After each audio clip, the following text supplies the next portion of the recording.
parts. All right, so we're going to start putting some of this away so I have some room. Did I ever tell you guys a story about when I worked for the FDIC back in the 90s when we were taking down banks like crazy? No. No, you say? Well, let me tell you. Put that there.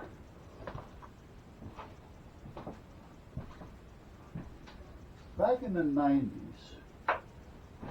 I'm going to put that up here. Hold on. There was an ad in the paper. And again, I had my store, but I still always liked to keep busy. So I was always looking, because the store kind of ran itself. I had good help that I can trust.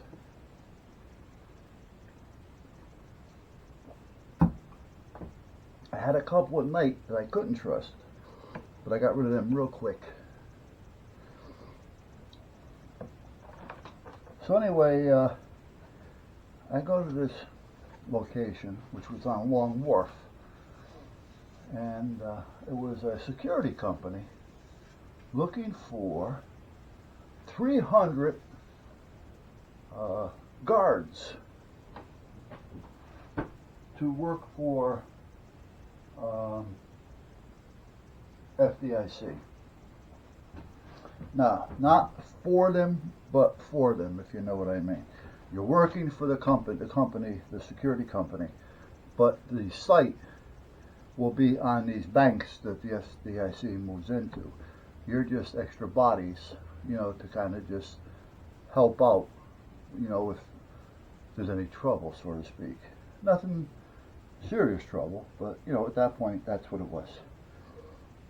So anyway, this sounds interesting.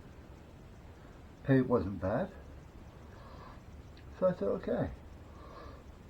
Well, not long after that, they only put in, I think there was 8 of us. They needed 300. So, meanwhile, they said, how would you like to work at the University of Bridgeport? We're going to put you in there as the second in command.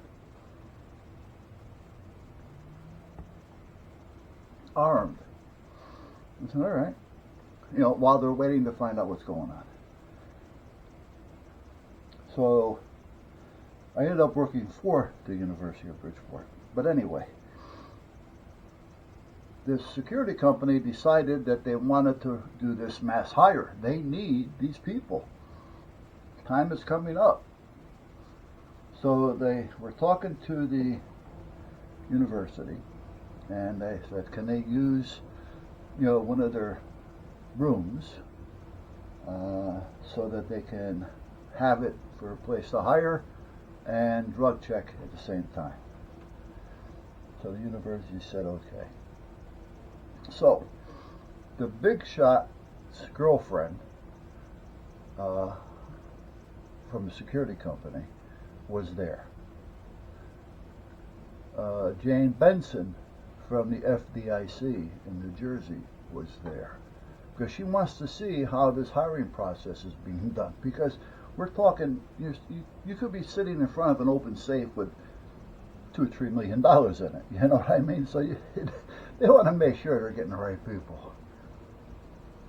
And I'm there because I want to make sure everything's okay. I'm with the college at this point, or the university, so I want to make sure that nothing happens to any of the furniture and there's no trouble and all that kind of shit.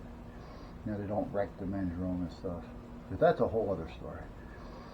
So they're filling out the applications. They're looking. If it looks okay, they'll say, okay, have you ever been arrested? It's on the app. No. Okay. Well, what? Yes. What for? I had an argument with my wife, or I had an argument with my girlfriend. Okay, not a problem. You do drugs? No. Okay. Next. So they move over to the next person. Next person says, okay, take this cup, go there, pee in the cup, bring it right back, and then at that point we'll send the other one in. So they can't have two in there, swapping off if one's on drugs or not. Hey, you on drugs? Yeah. Oh, can you pee in this cup for me? Yeah, I'm not. Okay. That type of things. So anyway, one at a time. Well, one comes out. Diane checks it, and she goes, "You tested positive here. What do you want?" Now I'm 2 seats down. Jane Benson is 2 seats the opposite way because there's the one that's doing the apps and the other one handing the cup. And at that point, they're kind of like going back and forth. Well, the one that just ended up testing positive, Diane said, "You know what? Why don't you come back in about 4 or 5 days, and we'll retest you." And Jane Benson kind of looks at her. She didn't notice it because she's paying attention to this one. The one next to her didn't notice it because she's handing a cup to the next one. All right, and I noticed. I heard it.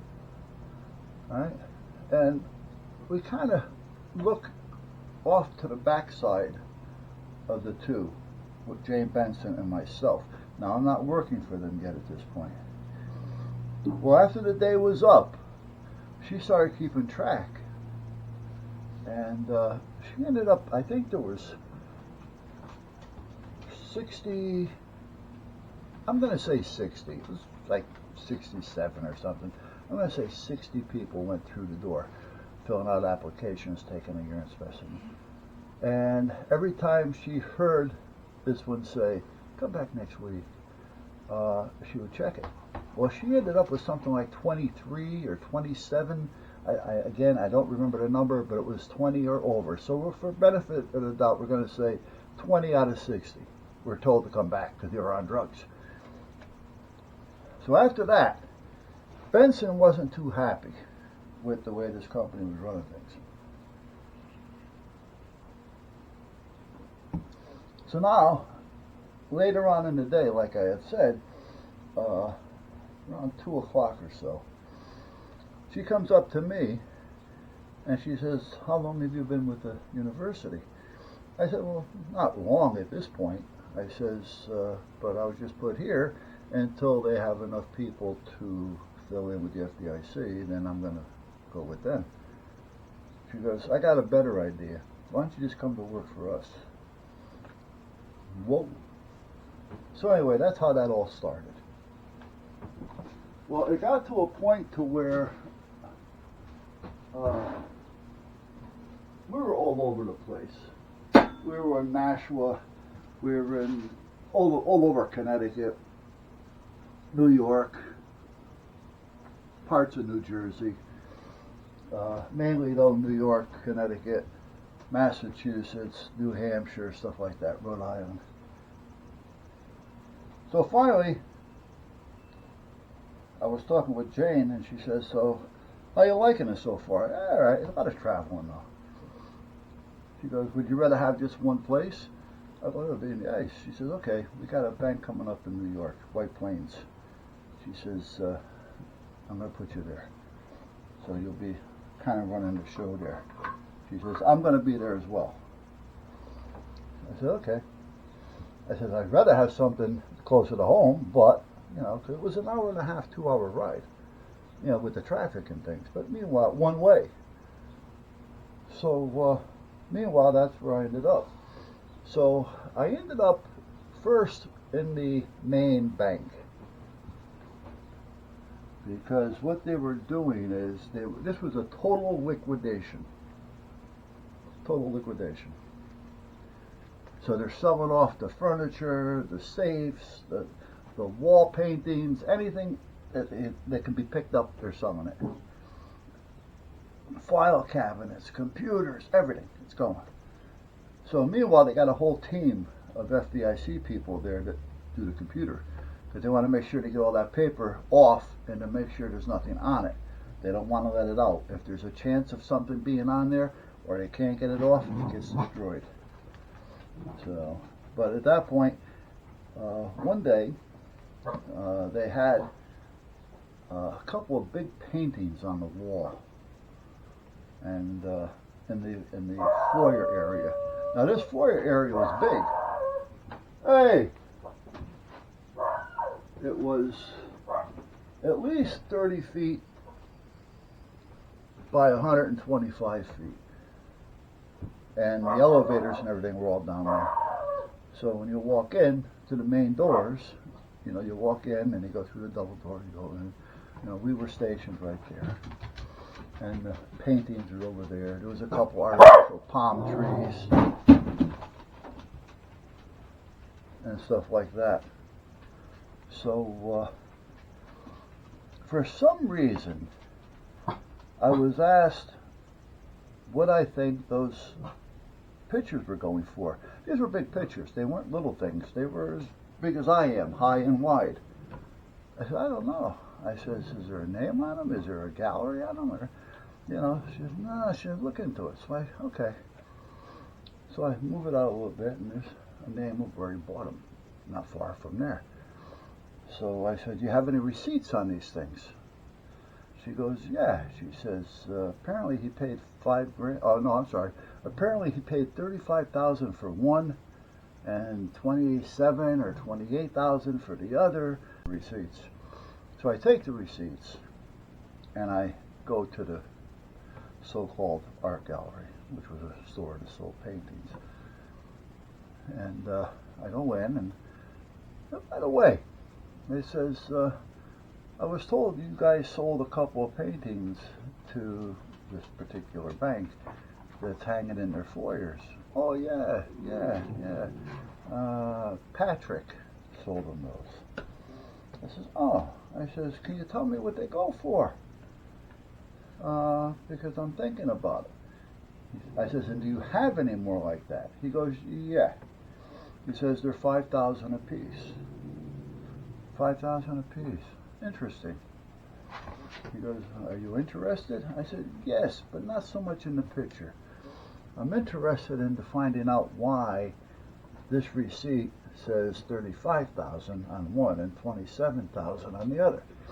And you're telling me they're $5,000 a piece. He looks at me like, whoa. And I didn't identify myself to him at this point. I did further on. He goes, wait a minute. He gets Patrick. Patrick comes over. You know, one of these dudes, you know, nerdy type, and I'm not picking on nerdy dudes, but they're kind of a nerd. You know, not knowing anything, but he knew enough to make money. And he goes, yeah. He says, I made those out. He goes, well, why'd you make them out for the amount that they're made out for? Because we don't have anything in here for that price. $5,000 is our high-end stuff. Right? He goes, well, the guy that bought them offered me $1,000 each for my pocket if I had given him a bigger receipt. Patrick, yeah, you're fired. That's just what the guy said.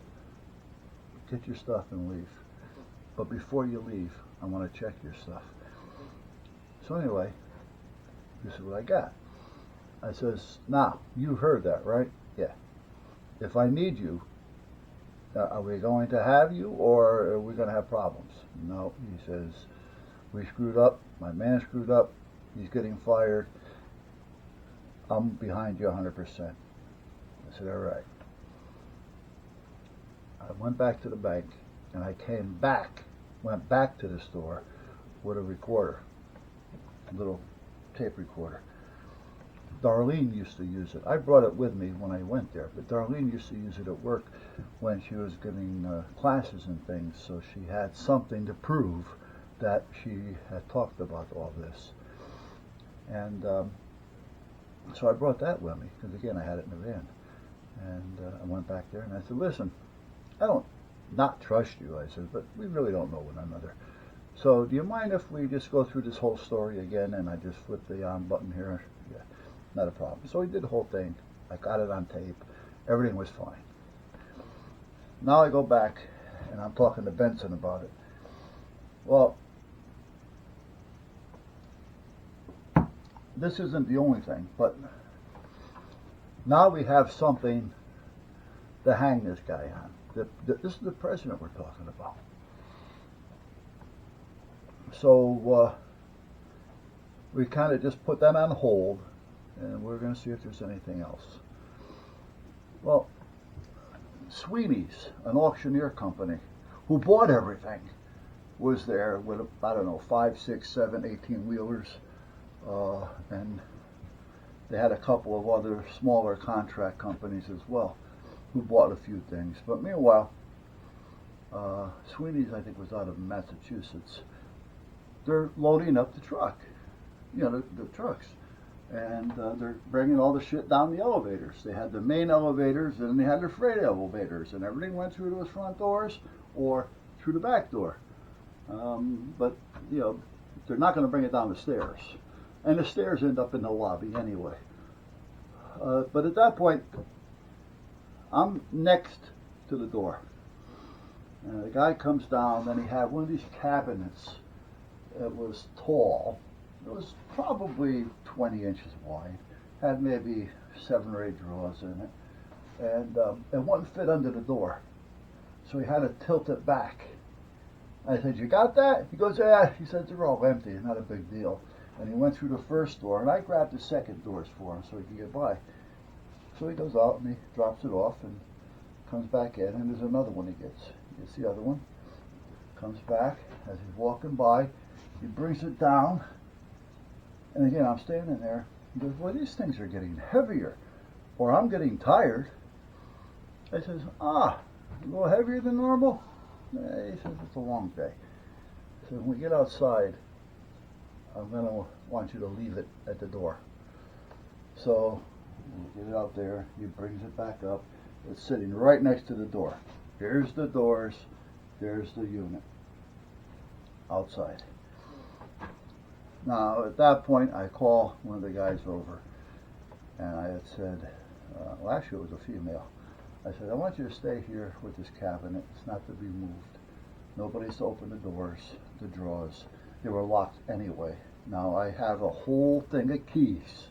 There's probably 1,000 keys in this drawer. I'm not about to go through each key. So I have a screwdriver and I have a hammer. And kabam! And that's how that worked. I opened up the drawers. When I got to the top drawer, there was a bunch of files, paperwork.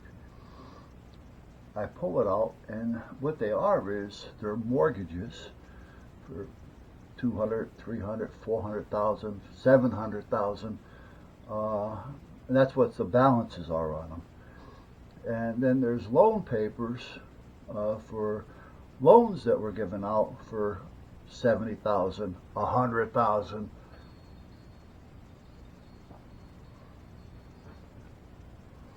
Is that my delivery? That's my wife. Okay. Okay, you left me a message? What'd you do here?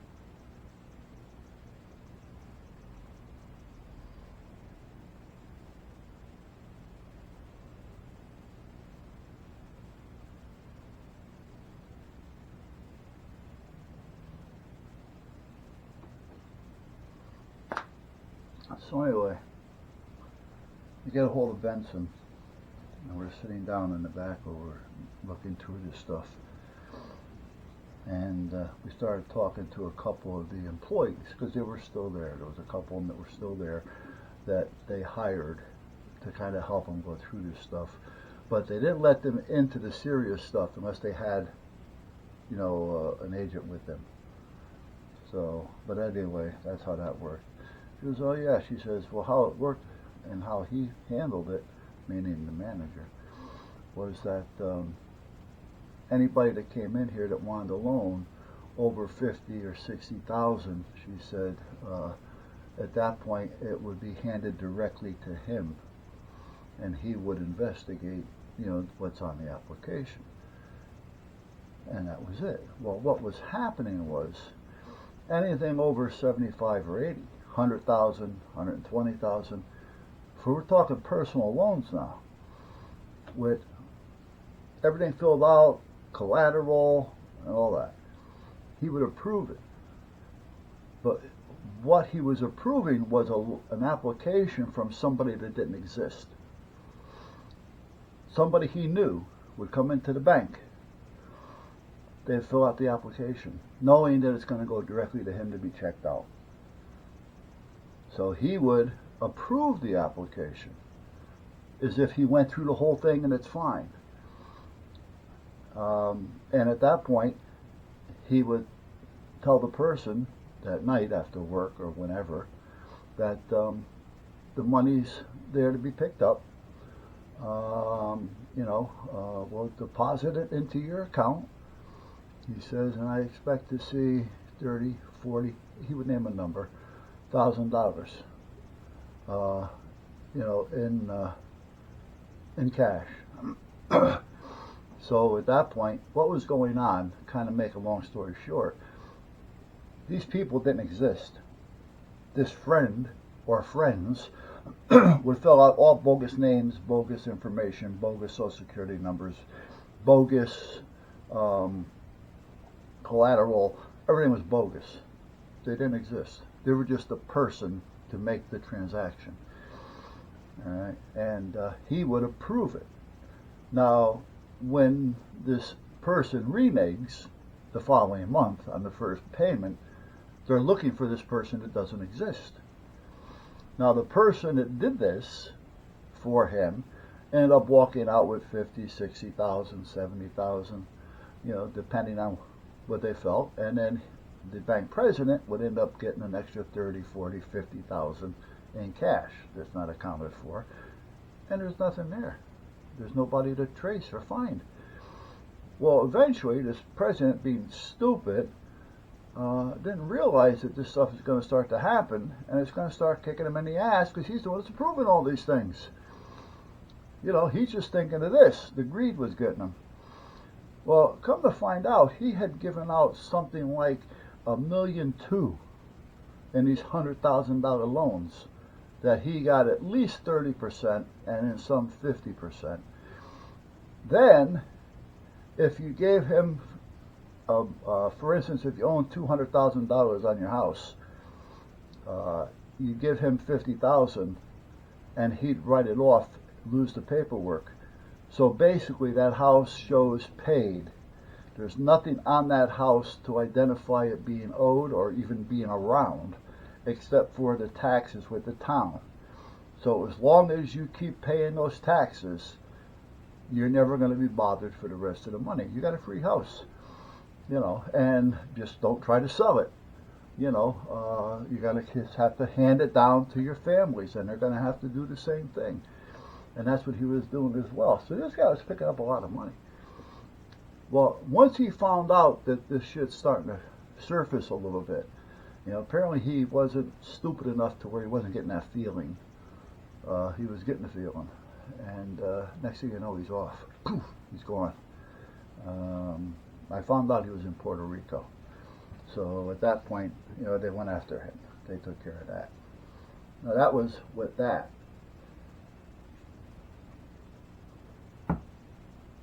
Now, let me find something to put oil in here while I'm talking to you. So hold on a minute. Let me grab a bite of my sandwich sitting over here. I didn't realize it was so late. Real estate agent and all that, they're hanging out, coming in and checking things out. So they put me over in the data center, which was a different building. Now, it was on a main road. I forgot the name of it. Not so much the name of the road, but I forgot the route number. It's right off 95. Goes right into White Plains. I should look it up to see what the hell it was. But meanwhile, I'm over in the data center.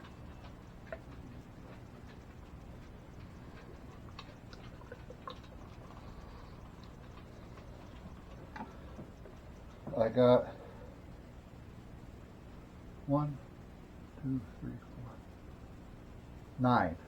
I have 9 security personnel.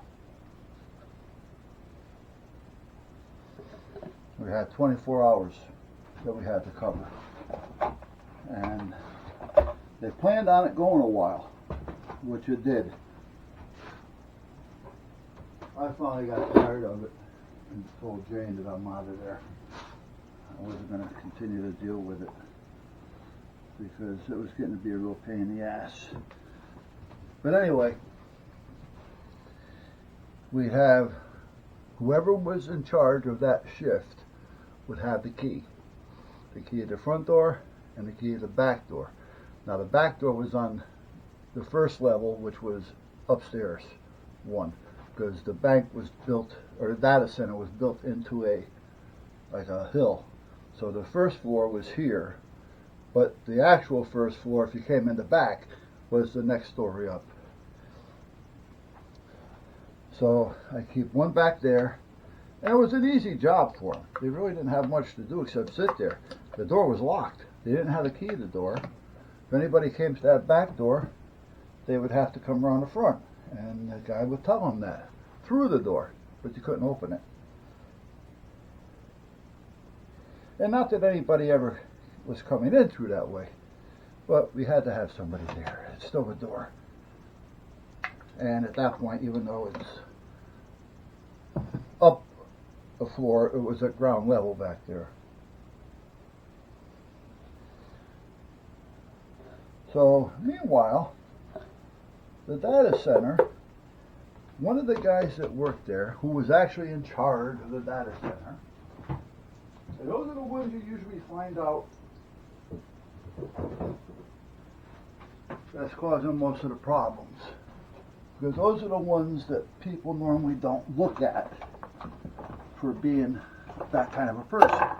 You know, if they make that kind of money, you know, and they're doing well, they're not going to want to give it all up. However, greed is a funny thing. Oh, I know what that's. Oh, stupid me. I'm putting oil in here, and I'm wondering why is it coming out. It's something called a drain plug.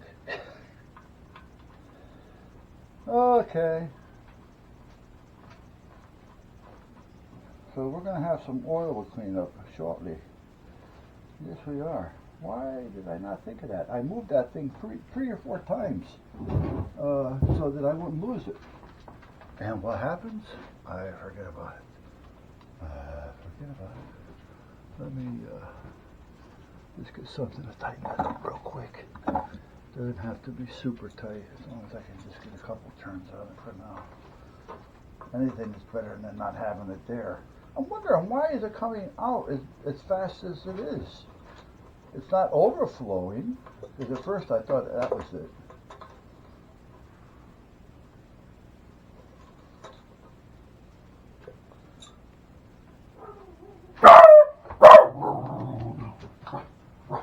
Mommy home? I guess so.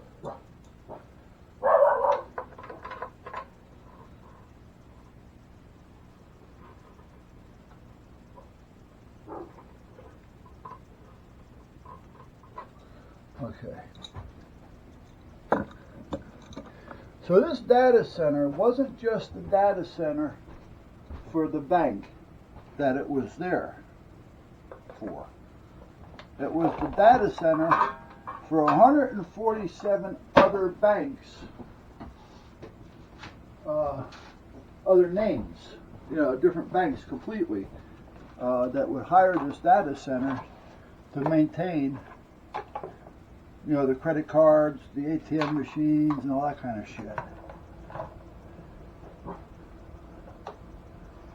So it was a big place.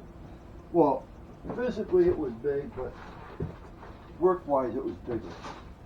Okay, I gotta find another rack. What did I do with the other rack? Okay, and okay.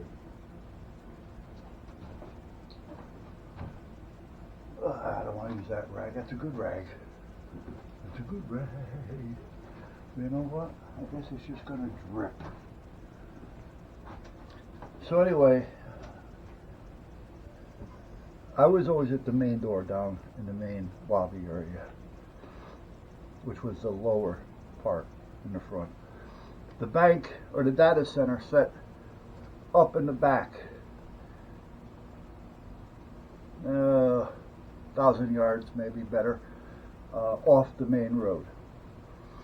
And as you're coming up there, as soon as you turn into that driveway, and it's right in front of you, there was a bank, small bank in front, that was banking the machine, stuff like that, parking area for it. And then you go up to the rest of it. So that was probably 400 or 500 yards from the data center down. And I had an ATM machine. Well, the guy that was running the ATM, the accounts that were coming in and out of there, he had a whole team. All right, but the main guy, it seemed like every night at a certain time, and the time was always different, but it was always in the wee early morning, 2 o'clock, 3 o'clock, 4 o'clock, that type of thing.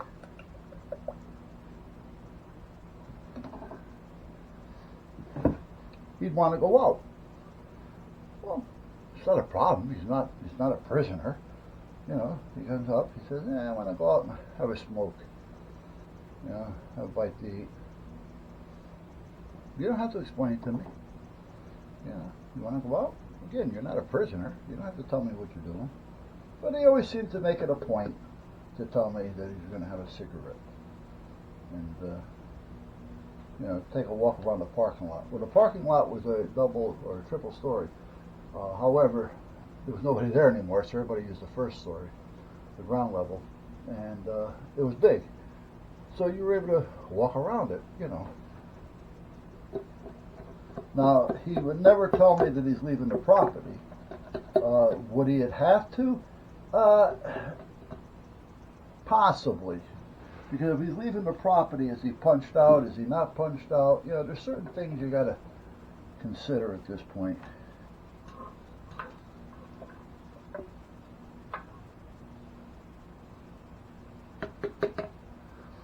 And there we go. Okay. Let's put this box under here. Let me put the cap in that for a minute. So it started to get to the point to where it was kind of suspicious. But again, nothing other than suspicion. Suspicion. It was a song too. So he was off for 3 days. He had a 3-day weekend coming up, Friday, Saturday, Sunday. So somebody was taking his place. I don't know exactly who it was. But at that point, Jeremy? Anyway, it's a long time. He's up there working. He come down, hang out for a few minutes, talk for a few minutes, go back up. He come down and talk maybe 10 minutes, 15 minutes, 2, 3, 4 times a night. Which is fine. And then it got to a point to where I started getting inquisitive. I wanted to know a little bit about what goes on up there. So I said, so what is it that you guys actually do up there? He says, we run and control all the monies and credit cards and bank payments and ATM machines that go through 147 other banks. He says, if it wasn't for them, with this other bank closing down, that we were the main source, he said, we wouldn't have a job. He goes, do you know if they're going to be doing anything? I says, as far as I know, they don't have any plans to shut this place down, other than the bank that was dealing with it. Oh, that's good to know. I said, so what goes, he says, come on up, he says, I'll show you. So I go up there, we're bullshitting, and we're talking back and forth, and he says, how long has so-and-so been here? Oh, he's been here a long time. You know, we're going back and forth, back and forth, back and forth, and he goes, hold on a minute, he says, I got to shut down some ATM machines. I'll show you how we do it. Shut down? You know, I didn't know you shut down ATM machines. He goes, yeah, he says, we don't shut them all down at once. He says, but we'll shut down, you know, a couple hundred of them, you know, for a while. He says, what are you shutting them down for? He goes, well, we need to know how much transactions had gone through them and how much money has to be put back into them. And the only way we can do that is to basically shut them down. He says, but the customers can still get their money, but they're limited. Well, there's always a limit on ATM machines. Well, there used to be anyway. I don't know about now. Because I'm talking, 30 years ago. So he says the limit gets cut down. He says at that point, instead of being 400, I think it was at the time, it's 200. But at that point, that's kind of where that goes. I go, oh. He says, so they still work. He says, however, we're not going to know what they're doing at the time. While they're down, they're taking all the shit in and out of it, you know, out of the computer. You know, as far as how much money was it handed out, how much money took it to take in, how many credit cards was used, this and that. So because it's transferring all that data, it hasn't got time to watch the machine. But he says within 5, 6, 7 hours, we can start grabbing that information. Oh, okay. So I says, that's pretty good. I says, so there's a limit. He goes, yeah. He goes, there's ways around it, however, but yeah, there's a limit. Oh. I go, so how would you get around something like that? He goes, well, I personally, I couldn't tell you. He says, but what was his name? Frank. Yeah, Frank. That's right. Because I bought something from a Frank that used to work at the bank as well, same bank. And he was in the main bank area. And he had a modem. This was, again, when all the shit just started, you know, with internet and all that. And he had a modem that was a high-end modem. And he says, you want to buy it? Well, yeah. I says, yeah. I said, but you're going to have to tell me how to hook it up. I said, because you know, I'm new to all that. And at the time I was. He goes, how far away do you live? I said, about an hour and a half. He said, you know what? I'll bring it down to you, and I'll hook it up for you. I go, oh, great. But anyway, besides that Frank, there's other Frank. Let's get back to him. He says, Frank would know. He said, gee, that's all kind of secret. You know, we can't have it get out. So I'm thinking, well, he probably knows and doesn't want to tell me. Fine, I understand. You know, and if that's the case, I respect him for it. He goes, but it's always happens. Like he says, you know, 2, 3, 4 o'clock in the morning. And when he said that, I'm thinking to myself, this is when this guy, Frank, seems to want to go out for a cigarette. Yeah, coincidence? Well, it could be, but it may be that everything is slower at that time. Because while the transactions are all being done, what is he doing?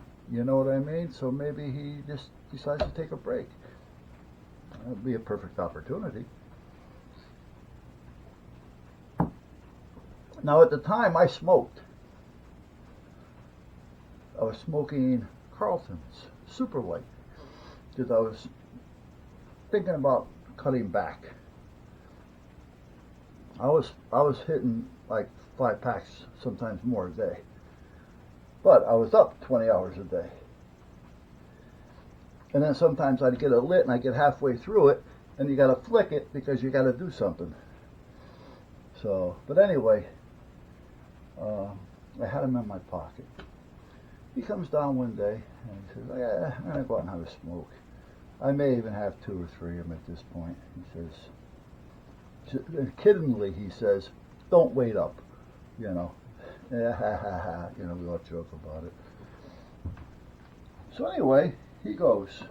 He comes back in about a half an hour later. And when he comes back in, I said, so did you enjoy your smokes? He goes, yeah. He says, you know, sometimes it just calms you down. The first one is just a tease. You know, so he's talking like a real smoker. He says, but once you got to your second and third one, he says, then you start to enjoy it a little bit. Goes upstairs. I tell the person that was with me, John, and, or was it Elaine? Anyway, it was one of them. John or Elaine, a woman or a guy. I don't remember. But I do remember the story, however. Oh, Elaine was upstairs. She would come down and replace John if John had to take a break or something. That's how that worked. Okay, anyway. So I go out and I'm walking around his car and I got my flashlight out. Now, I'm not going to go in the car, and if you're smart, it should be locked anyway. But I'm walking around the car, and this car is like clean. And I'm shining in the ashtray. The ashtray was closed, but it was a little crack where you can kind of see, and it looked like that ashtray was never used. Possibility.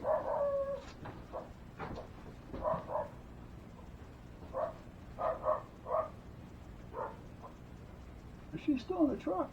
What are you doing?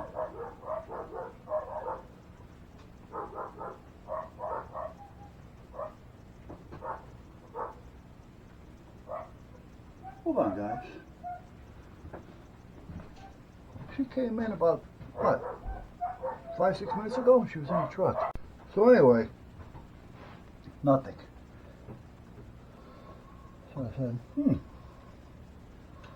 for somebody that smokes a lot, but it could be that maybe his wife doesn't know he smokes. Maybe his wife doesn't smoke. Maybe they don't want smoke in the car, you know, so he smokes whenever he gets a chance. I mean, that's all kind of sounds about right. So,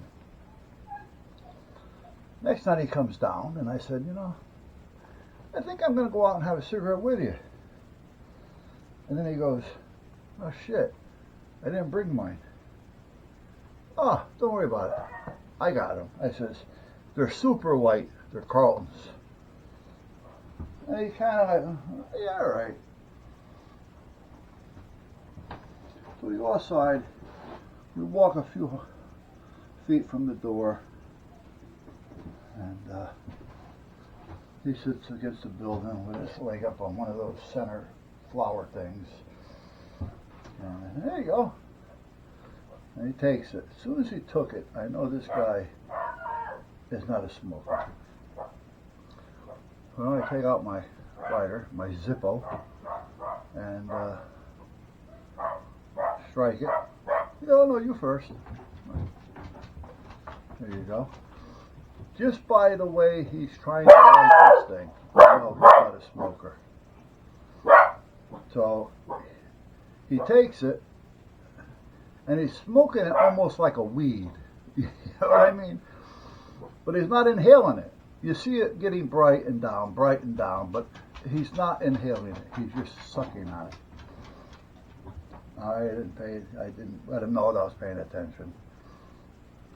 And after, I did say to him, no, well, you don't inhale. He goes, yeah. He said, but it's a new cigarette to me, so I don't want to take a chance. I said, what do you normally smoke? He goes, Lark. Now, he came out with that pretty quickly. I said, oh. I said, well, this is a lot lighter than a Lark. I said, go ahead, give it a shot. Well, he ended up turning red and all that kind of shit. This guy's not a smoker. So he goes upstairs. I said, listen, you gotta quit smoking. Yeah, I know. And he goes upstairs. So the following week, you had off Saturday, Sunday, Monday. And the same guy was there that was filling in his space. So I'm talking to him. I says, do you know what time certain machines shut down? He goes, yeah, for the most part. I go, there's a machine in the bank right here down. Yeah. I says, what time did you shut that one down, do you know? Last Friday. There's the date, and he looks, he goes upstairs, he comes back down. He said, well, we shut that one down at 2:15. And it came back up at 4:30. Alright, well that's right about the time that this guy decided to go down. It was like 2:30 at the time. But he couldn't go anywhere because I was with him. And he's trying to prove to me he's a smoker. So, the plot thickens. Yeah, hold on a minute. We got oil drip.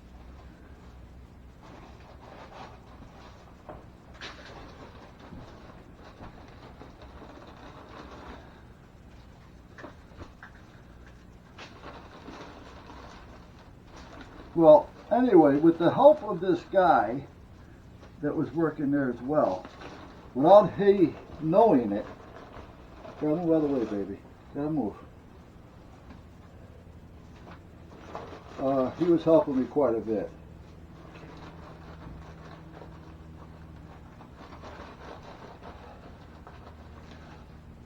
And I said to him,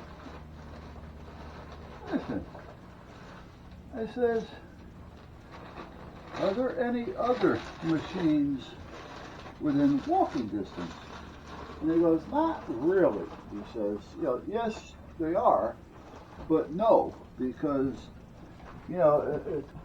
why?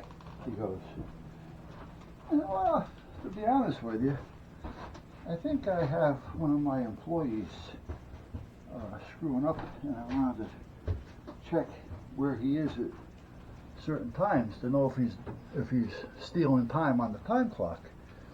I got to think that he's not working and he's punching in. I said, I was just wondering,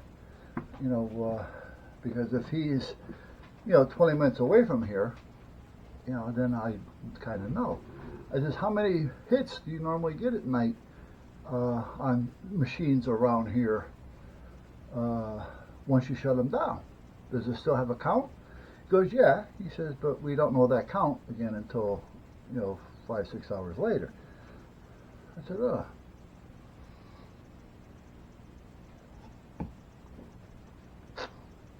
So I said to him, any chance for the next week,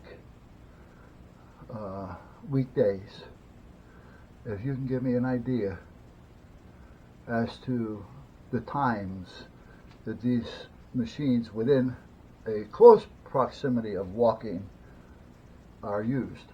Well, yeah, he said, that's easy. He said, but I can't tell you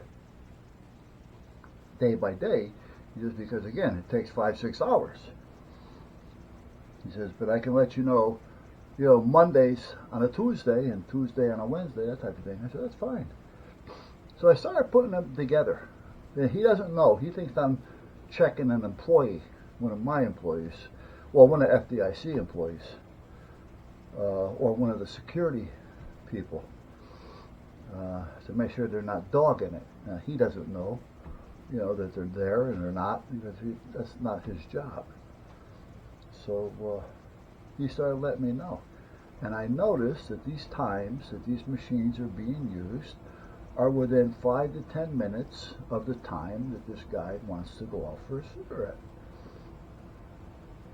And because of the time that it is, within those, there was actually 3 machines, within those 3 machines, they were only that one use, and they were never on the same day, or the same night. Some of them were a little earlier, Like, he was coming in at midnight and he stopped off at 1 because he knew the machines were going to be shut down at midnight, that type of thing. Or whatever. So he had to figure it out pretty good. Well, it started adding up. It was making it real easy now that I'm starting to find these numbers out. However, the machine that were being used wasn't his name. It was another name. Even though all of them were being used different days, different times when the machines were down, because again, they're all down different times. They may have changed by now. I have no idea. But at that point, that's kind of how it worked. And I'm I wonder who this guy is. And come to find out, they're taking out more than $200. One of them was $800, another one was $700, one was $1,100. I mean, depending, because you start checking deeper, and going back farther, you start finding out more. And this guy that was kind of helping me, not realizing what I'm actually doing, but he was all for helping because he's helping government. So you go right ahead, So anyway, to make a long story short, again, what this guy did, the one in charge of the data center, if you went to a bank and wanted a credit card, and once you get approved for it and all that kind of crap, it goes through this data center, and then the card's name, all that's entered in, and then the guy or the company that prints, and away you go. But it all goes through this data center. He set up a bogus account, bogus social security number, bogus name, bogus address. Because where's it going to go? It's going to go to him. Right? So after he approves it, the card's sent out to this bogus address, which he doesn't give a shit about. All right? And then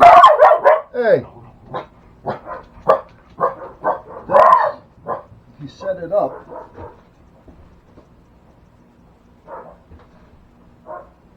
He set it up to take 10 cents out of every account that bank had handled. Now you're talking, this bank handled 147 other banks. Each one had hundreds of accounts. And how many times were you a dime short? Or a quarter short? A nickel, 5 cents. Well, he set it up for a dime. And he was raking in more money than he was able to take out without looking super suspicious. And near the end, he started taking out the bigger bucks, the 800, the 1100, because he's trying to get that money out of there. Now, it's not that it's going anywhere. It's just that, it keeps building, which is good, but it's just going to get to a point to where how's he going to get it out? He has no way. He can't go to a bank and say, I want to withdraw my money, because he hasn't got, an ID for it, or a photo ID with that name, or, And even though he was smart enough to set it up, he was too stupid to think about getting a phony ID. So anyway, we get a hold of Jane, and next thing you know, the feds come in, and he's acting stupid, like he doesn't know what's going on. And at that point, they take him in, and they were going to give him a stiff one. But he kind of worked a deal with him, and he said, if you lock me up, I will let people know just how safe their money is in a bank. Yeah, well, again, it's not as safe as you think, but at that point, they decided, will they believe him? Will they not believe him? What's the story? What's not the story? All this kind of shit. So what they did was they gave him a felony probation